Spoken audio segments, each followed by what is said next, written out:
ဘာလို့မမေးတဲလိုက်မယ်တဲလိုက်မယ်တဲလိုက်မယ်နော်ဟဲ့ခေါင်းကတော့လည်းမတိုင်ဘူး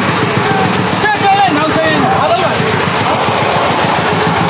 ဘာမှမမေးတော့စမ်းမှာဘာကောင်းလဲဟာဘာကောင်းလဲ ဟမ်ဘာကောင်းလို့တဲ့ညနေညနေမလုံးနဲ့ညနေညနေမလုံးနဲ့ညနေညနေမလုံးနဲ့ဘာကောင်းလို့ဟမ်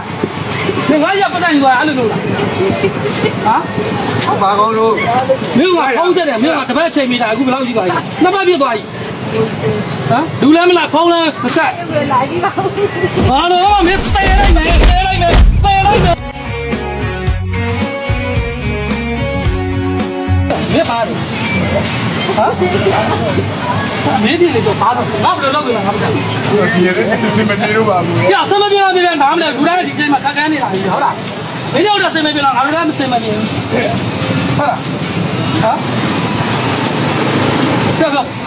ဘာလုပ်နေမှာလဲမင်းကဖုန်းတော့ငါရိုက်ခွဲပြန်သွားမှာလုပ်ပါလေကိုရလုပ်ပါလေတော်ရဲအဲ့လိုမတောင်းမှနဲ့အဲ့လိုမတောင်းမှနဲ့ဟောတော်ရဲတိုင်းလုပ်ပြီးပါလေဟေ့ညမချူနဲ့ညမချူနဲ့အမသာလာကြဘူး